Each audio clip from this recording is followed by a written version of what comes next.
शराब शराब। अच्छा, तो बना नहीं, जैसे खांसी हो गई और लोग दवाई देते ही हैं, तो फिर वो एक बार दवाई लेने से ही सब कुछ खराब हो जाता है। ऐसे सर दर्द होता है तो गोली भी लेते हैं, अब गोली पता नहीं काय की बनी हुई होती है। अब गोली काय की बनी होती तो मत लो भाई, काय की तो किसी औषधि की तो बनी होगी, लेकिन भाई काहे की बनने से मतलब नहीं है। अब वो लगा हुआ है, बताओ। हाँ सा। हम जाने कहीं का छोड़ो, अपन कहीं का। अरे हम ये पूछना चाह रहे हैं, आपने दारू पी या फिर दवाई ली? दवाई ली। तो फिर दारू आपकी दृष्टि में है ही नहीं, दारू कहाँ है आपकी दृष्टि में? ठीक है। और जो बहुत बारीक विज्ञान वाले साधु समाज हैं वो तो नहीं लेते हैं, वो तो जैसे होम्योपैथी की दवाई भी नहीं लेते हैं कई, और एलोपैथिक भी नहीं लेते हैं, वो तो अपना प्राकृतिक चिकित्सा करते हैं। अब आपका उतना सामर्थ्य नहीं है और आप नहीं कर पाते हैं तो कोई बात नहीं, आपने तो दवा ली, दारू थोड़ी पी है भाई। आपने तो दवाई ली, आपके कभी दवाई लेते हैं, गोली लेते हैं तो आपको कभी ये पता लगता है कि इसमें दारू मिलाई हुई थी भाई? तो वो मतलब ही नहीं है। वो बात ये पूछ रहे हैं कि उनको पता रहता है कि देखो ये बोतल में शराब है और इसको मैं ले लेता हूँ, एक घूंट ले लेता हूँ, एक कप ले लेता हूँ, उससे ठीक हो जाएगा। तो उनकी दृष्टि में तो वो रखा हुआ ही शराब है, तो शराब लेके वो अपने शरीर को ठीक कर रहे हैं। आप जो हैं जो दवाई लेके अपना शरीर ठीक कर रहे हैं, दोनों में फ़र्क है ना। दूसरी बात ये बताता हूँ। राधे राधे गुरुजी। हाँ राधे राधे। वो जो कप सिरप आती है उसमें भी अल्कोहल होता है गुरुजी? हाँ अल्कोहल तो सभी में आता है, अल्कोहल तो सभी चीज़ों में होता है भाई, अल्कोहल तो सभी चीज़ों में होता है। लेकिन कहने का मतलब है जब भी आप कफ सिरप लेते हैं या कोई भी चीज़ दवाई लेते हैं तो आपको ये पता रहता है ना कि मैं तो दवाई ले रही हूँ, आपको ये थोड़ी पता है कि मैं शराब से मेरी शरीर ठीक कर रही हूँ। जैसे भाई आपके घर में एक बोतल पड़ी है शराब की, अब वो शराब की बोतल आपने क्या है ढक्कन खोला, कप में डाला और ले ली। अब आपसे फिर पूछेगा कोई कि क्या लिया, बोले हमारे तो एक पड़ी थी ब्रांडी पड़ी थी, वो विस्की पड़ी थी, रम पड़ी थी, उसका ढक्कन खोला और वो डाल के ले लिया तो उससे ठीक हो गया मैं। तो भाई इसका मतलब आप किस चीज़ से ठीक हुए? आप शराब से ठीक हुए। और आप यदि कफ सिरप ले रहे हैं तो फिर आप उसका पर्टिकुलर नाम बताएंगे, साहब मैंने कोरेक्स लिया था, अमुक आइटम लिया था, अब ये लिया था, तो वो वहाँ पे आपने वो कुछ नाम स्पेसिफिक दवाई का बताया है, एक दवाई का नाम बताया है। वहाँ पे आपने ये नहीं कहा कि साहब मैंने तो उसमें एल्कोहल मिली थी वो एल्कोहल पी ली, ऐसा तो नहीं कहेंगे ना। दैट मीन्स उसकी तासीर बदल दी गई है, उसका जो ऑब्जेक्ट बदल दिया गया है, बेसिक उसका गुण होता है ना, वो फंडामेंटली वो चेंज कर दिया गया है, तो वो मेडिसिन बन गई है और ये डायरेक्ट आपके लिए ड्रिंक है। दोनों में फ़र्क है। लेकिन यदि आप विशुद्ध साधना की उस सिस्टम में प्रवेश करेंगे तो वहाँ इसको भी आप नहीं लेंगे। फिर जैसे जो आपकी जो ये बाकी होम्योपैथी मेडिसिन है या जहाँ जहाँ अल्कोहल यूज़ होता है, फिर वो महापुरुष उनको भी यूज़ नहीं करते हैं।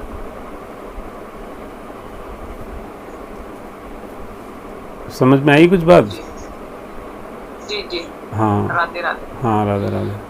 हाँ मतलब हो सके तो उनको भी अवॉइड करना चाहिए। हाँ भाई जितना उसका आपके पास में बहुत सारे सब्स्टिट्यूट हैं, आपके पास में अल्टरनेटिव भाई ये चीज़ें हैं, आप अल्टरनेट्स हैं उनके यूज़ कर लीजिए भाई। आप जैसे लहसुन प्याज के अल्टरनेट्स में आप सूंठ ले लीजिए, अदरक ले लीजिए, बहुत सारी चीज़ें हैं, काली मिर्च ले लीजिए, लौंग ले लीजिए, बहुत सारी चीज़ें आप उनको ले लीजिए, क्या बात है हैं। इसी तरह से आप यदि मान लीजिए ड्रिंक्स की बात करेंगे तो उसके भी सब्स्टिट्यूट में बहुत चीज़ें मिलती हैं, जो वो यूज़ उसका जो यूज़ है वहाँ पे वो यूज़ कर लीजिए। काढ़ा बना लीजिए, अरडूसा का काढ़ा आता है, बहुत सारे काढ़े हैं, औषधीय गुण जो हैं उनको आप यूज़ कर लीजिए। तो ऐसा ज़रूरी नहीं कि वो लेके हम ठीक हों।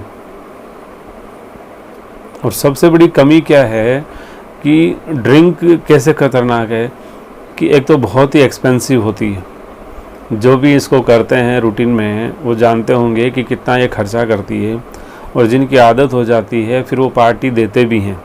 तो आप ये मान के चलो जो एक प्रोफेशनल ड्रिंकर हैं उनका कम से कम 10,000 मासिक का खर्चा आता है, प्रोफेशनल ड्रिंकर का। तो 10,000 रुपये वो खर्च करते हैं मिनिमम। बड़े बड़े तो वो अलग है, वो पार्टियां देते हैं आलीशान होटलों में, वो अलग बात है। लेकिन 10,000 का आपका खर्चा है, मासिक खर्चा। और एक गौ माता का खर्च जो है 2,500 के आसपास आता है मासिक। तो 10,000 में आप 4 गौ माता की सेवा के लिए पात्र बन सकते हैं।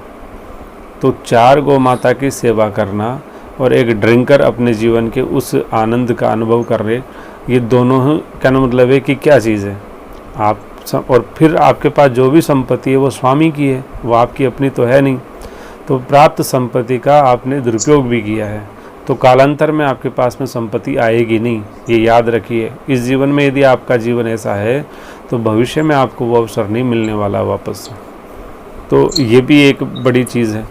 तो हमारे पास जो पर्याप्त संसाधन उपलब्ध हैं तो वो संसाधन हमारे अपने नहीं हैं। जैसे मान लीजिए कोई कहता है कि साहब मैं तो मेरे पैसों से पेट्रोल जला रहा हूँ, मेरे पैसों से गाड़ी चला रहा हूँ, एक गाड़ी नहीं 10 गाड़ी चला रहा हूँ। तो पैसा तो उसका है साहब, कोई बात नहीं, ये समझ लो कि पैसा तुमने कमाया था और कमा के तुमने इसको इस तरह से उड़ा रहे हो। लेकिन ऑक्सीजन तुमने बनाई क्या वायुमंडल में? ऑक्सीजन तो तुम्हारी अपनी नहीं है ना। और जो लोगों का शरीर ख़राब हो रहा है, जो अस्थमेटिक पेशेंट्स हैं या जिनको इस तरह के प्रॉब्लम है, जो एनवायरनमेंट हमारा जो पॉल्यूट हो रहा है, तो उसको आप रेक्टिफाई कर सकते हो क्या तुम्हारे पास इतनी संपत्ति है? तो इसी तरह से हम ये समझेंगे, जब विचार करेंगे, गहन और बारीक विचार करेंगे, तो संसाधन आपको उपलब्ध हुए हैं, ठाकुर जी कृपा से आपको संसाधन उपलब्ध हो गए हैं। लेकिन इन संसाधनों का सदुपयोग करना भी आपकी मॉरल ड्यूटी बनती है। अब यदि आप वो नहीं करेंगे तो उसका दुष्परिणाम आपको मिलेगा। मान लीजिए आपने अपने कलीग को, आपके पास गन होती हैं, तो मान लीजिए उनको AK-47 दे दिया। अब AK-47 तो ड्यूटी करने के लिए दिया था। अब वो ड्यूटी करने के बजाय अपने सहभागियों को ही, कर्मचारियों को ही, अपने स्टाफ को ही मारने लग जाए, तो अब वो कहेगा कि साहब ये क्यों कर रहे हो? बोले आप लोगों ने तो कहा था मारना है। तो बोले मारना तो था भाई, लेकिन दुश्मन को मारना था और दुश्मन के लक्षण देख के दुश्मन को मारना था, ऐसे सबको थोड़ी मारना था। अब तुम तो सबको मार रहे हो। तो इसी तरह से हमारे पास में खुद को भी मार लेते हैं कभी-कभी। हाँ, वो कुछ भी हो, तो कहने का मतलब है कि जैसे खुद को मारना, अपने साथियों को मारना, ये उसको फिर क्या होगा? आप उसको ऑनर देंगे? वो क्या वो एक शहीद की कैटेगरी में आएगा? नहीं आएगा, वो क्रिमिनल ऑफेंस हो जाएगा। तो इसी तरह से हमारे पास में संसाधन ईश्वर की कृपा से मिल गए हमें, कोई बात नहीं है, लेकिन उसका सदुपयोग करना भी तो हमको आना चाहिए। यदि संपत्ति मिली है तो गौ माता को तो बहुत ज़रूरत है उधर में सेवा की, और आप जो है यहाँ पर उसको भी दुरुपयोग कर रहे हैं, मिसयूज़ कर रहे हैं, तो ये ठीक नहीं है समझ के हिसाब से।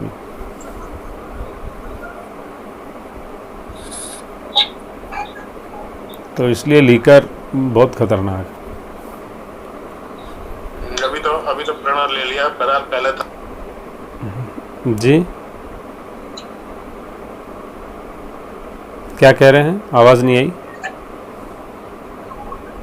अब तक मन में एक कॉन्सेप्ट था कि ये तो दवा टाइप है और ये 6 महीने में, साल में एक आध बार कभी लेने से कोई ज़्यादा फर्क नहीं पड़ता।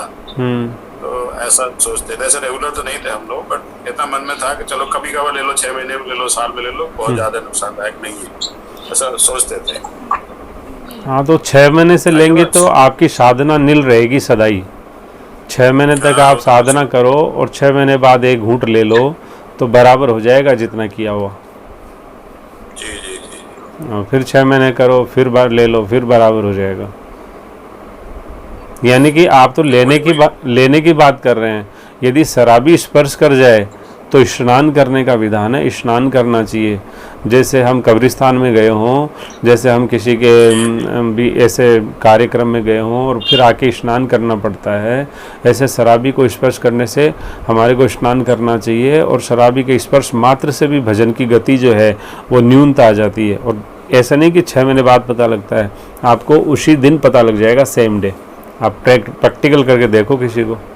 जैसे आप अपने कोई स्टाफ ऐसा कोई हो और आपने साधना की है और आपकी साधना बहुत अच्छी है किसी दिन कि बहुत अच्छा है, आज मेरे भाव भी बहुत अच्छे आ रहे हैं, सब आ रहे हैं, लेकिन कोई समझदार यदि प्रैक्टिकल करना चाहे तो शराबी को सिर्फ गले मिल जाए, हाथ स्पर्श कर ले, छू ले, बस उसी से उसकी तो दुर्गति हो जाएगी। बस इतना बारीक विज्ञान है।